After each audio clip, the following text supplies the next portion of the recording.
Bolsonaro, roubar a cozinha. Tá, vamos lá. Foda. Eu só quero mostrar. Esse vídeo aqui não foi.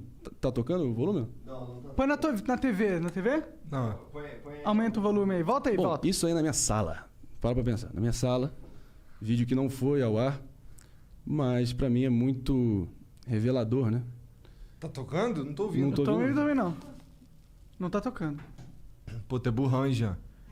Pô, Jean. Caralho. Jean, burrão, hein, Jean? Moral, burrão, mano.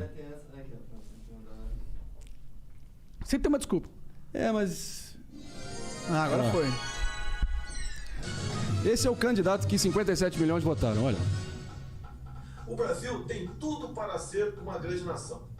Qual é o seu maior problema? O nosso maior problema é o político.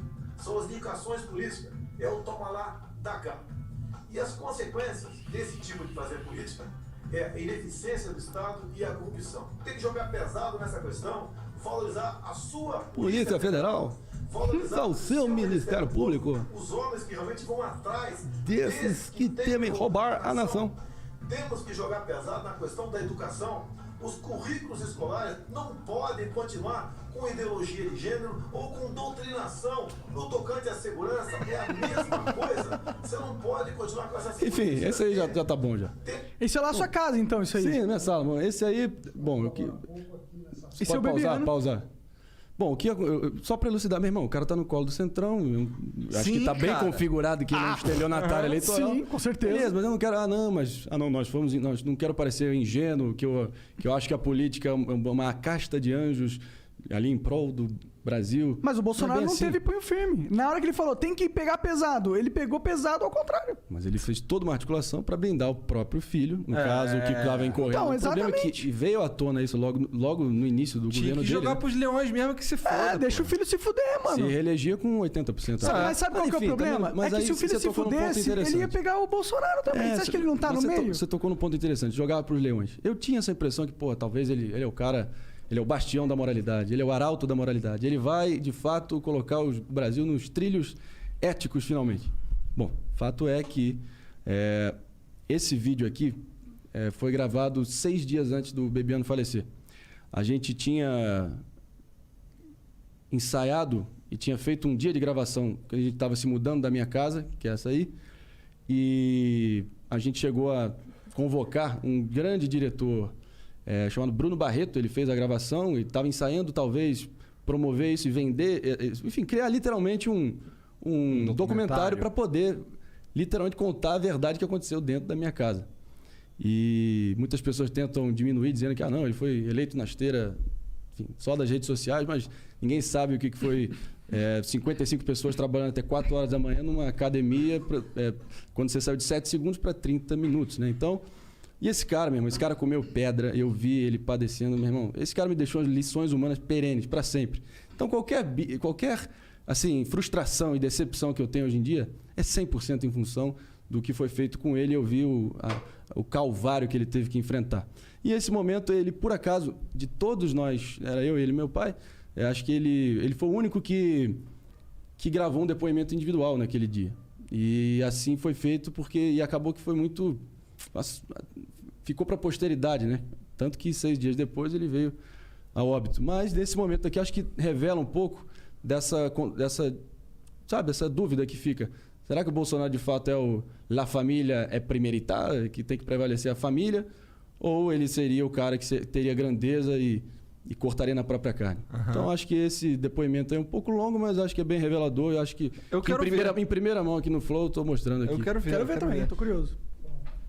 Como a gente contou agora há pouco, aqui nessa sala foram feitas as principais filmagens para a campanha. Né? Isso foi feito, na verdade, na pré-campanha, foi feito num diamante gigantesco aqui, uma equipe gigantesca do Franklin. Quem fez a direção foi o Roberto Medina. E o presidente, então, candidato, capitão, se sentava nessa cadeira aqui.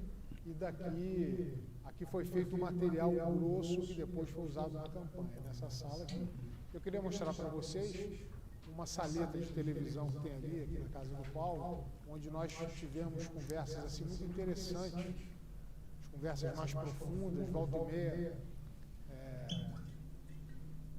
Tínhamos um papo mais reservado por conta dos acontecimentos que ia se desenrolando, né, durante a campanha. Então, toda vez que a gente precisava bater um papo privado, era aqui.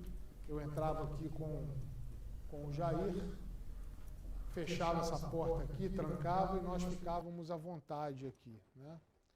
E nós tivemos, eu me lembro de uma conversa que nós tivemos aqui, pouco antes da conclusão do segundo turno.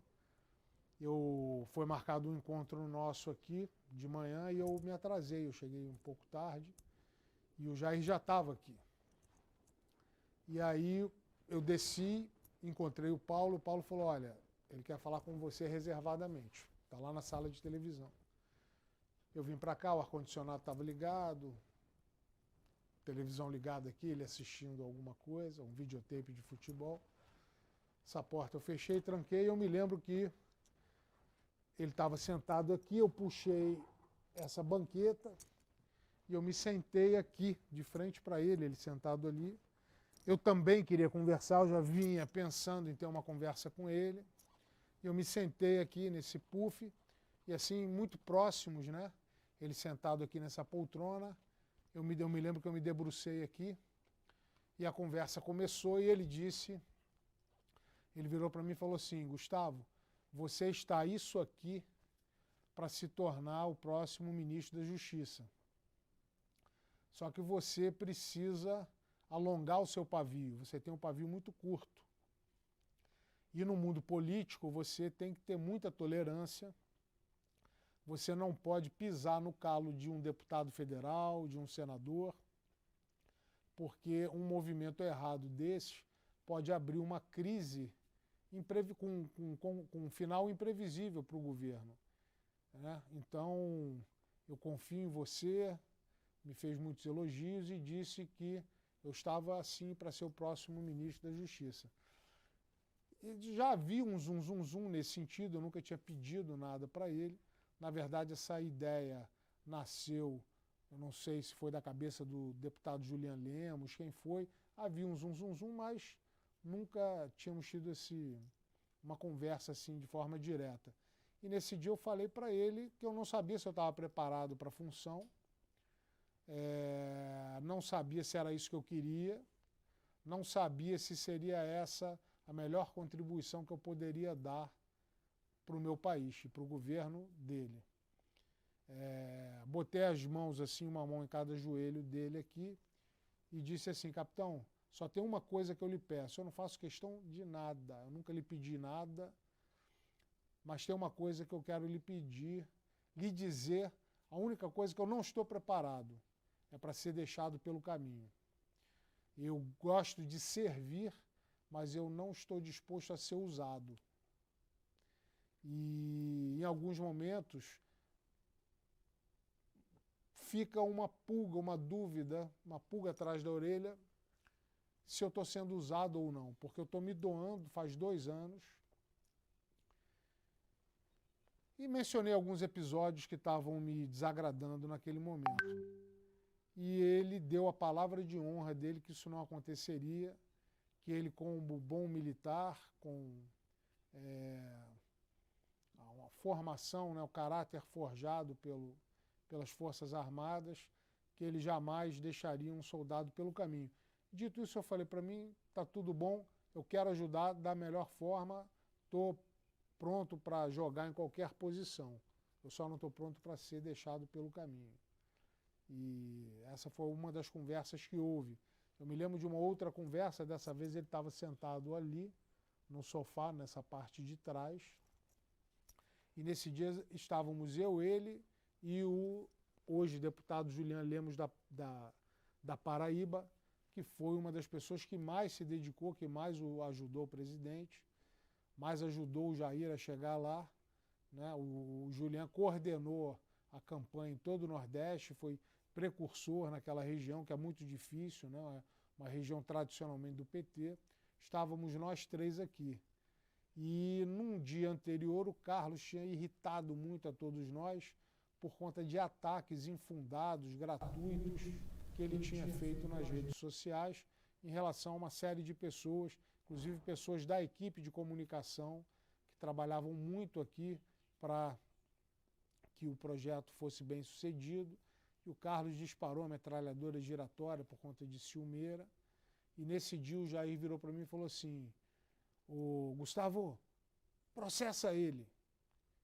Processa ele." E eu disse para ele: "Capitão, seus filhos não. Os seus filhos não." E ele disse: "Mas o moleque tem que aprender. Está na hora dele aprender."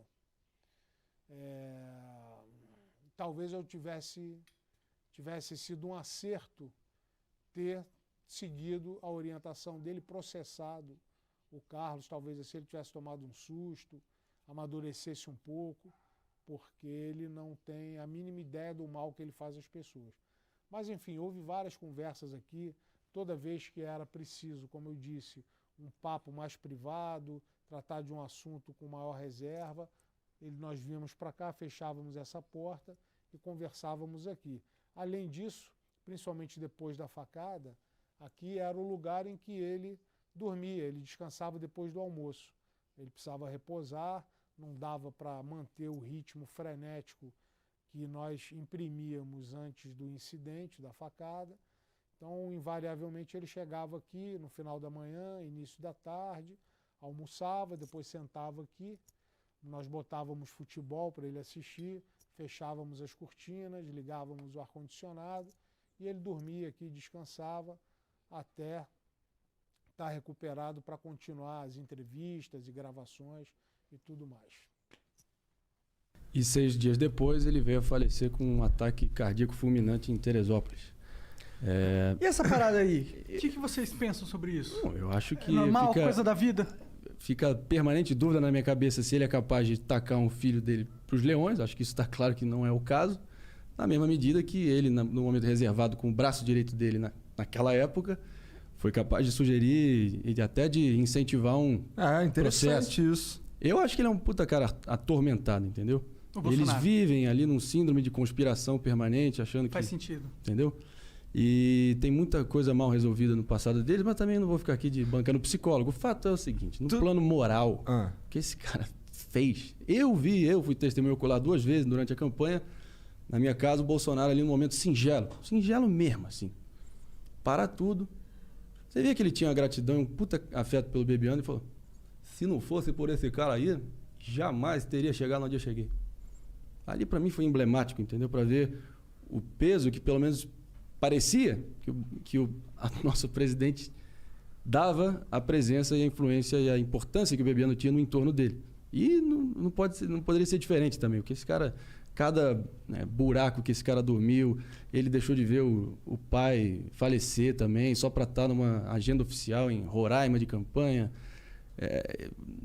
Meu irmão, o que esse cara fez para viabilizar o partido, o veículo necessário para qualquer candidato pleitear a presidência, inacreditável. É um esforço hercúleo que ele fez para tentar articular com o Bivar do PSL no apagar das luzes também. Você acha que o Bolsonaro sabe algum mínimo detalhe dessa porra? Não, porque era devidamente poupado para também não ter que se preocupar com isso. Mas ele não deve fazer noção do que foi necessário para chegar a esse ponto. Mas também eu acho que é o seguinte: eu apresentei ali, antes ali o candidato que encantou 57 milhões de brasileiros, estava prometendo a moralização da política, a nova política, lei e ordem e liberalismo na economia. E se você ver friamente, qualquer um que tiver com os seus censos em dia vai ver que é um estelionato assim, em proporções monumentais o que ele fez. Com certeza. É outra pessoa completamente. Eu vou dizer, dê poder à pessoa e verás quem és. O poder corrompe absolutamente. Tem as frases aí que perduram os anais da história que podem tentar explicar isso, mas eu acho que ele é uma pessoa falha no plano moral e, ao mesmo tempo, ainda tenta se erguer como tiozão, turrão, eu acho autêntico. Que ele tá numa de se manter no poder de qualquer maneira. É justo. Acho que, enfim, legítimo. Mas o que foi necessário para ele tentar viabilizar essa situação é que, qualquer um que votou nele, foi o seguinte: 57 milhões de credores do Bolsonaro, tá? Óbvio que ele ainda retém uma parcela significativa desse montante, mas, pelo amor de Deus, tem uma parcela bem considerável que talvez só num cenário, de novo, do binarismo, da dicotomia PT-Bolsonaro, que está sendo proposto que está ensaiado no momento. Mas, enfim. Nossa, se for Mas eu Bolsonaro e Haddad de novo, eu vou Mas o que eu ficar tenho muito ressaltado aqui é o seguinte: do meu lado, acho que o que deixou a maior frustração foi ver o que esse cara padeceu até ele chegar onde ele chegou. Meu irmão, foi desumano. Tu acha que o tangenciou a Bolsonaro crueldade. deixou ele pelo caminho? Quê? Porra, acho que tá nítido isso. Ele né? entregou ele pras hienas. Porque supostamente ele estava achando que ele estava confabulando com algum executivo da Globo para tentar fazer uma articulação ali, porra, propositiva para tentar, sabe, remediar ali, ter uma relação institucional que seja com o maior veículo de comunicação do Brasil, que ele não tinha marcado de fato a reunião. Reunião essa que ele usou de pretexto para dinamitar o Bebiano, que acho que o general Heleno, um mês depois, fez exatamente a mesma reunião. E ele foi achincalhado, jogado para as traças. Enfim, o que eu extraí de toda House essa of experiência, Cards, meu irmão. essa porra, né? E, de novo, não tem nenhum ginasiano aqui. Não tem nenhum usa óculos cor-de-rosa achando que vai ser mil maravilhas nem nada.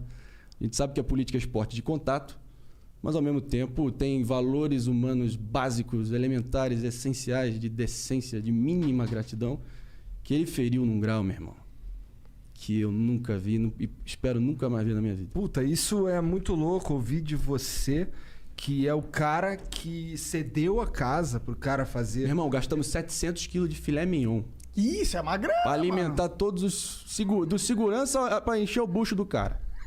Pra pensar, meu irmão, 700 quilos de filé mignon. Eu até achei engraçado que ontem saiu uma notícia que o exército tava comprando... Meu irmão, 700 também, olha o número redondo, parece carne bovina...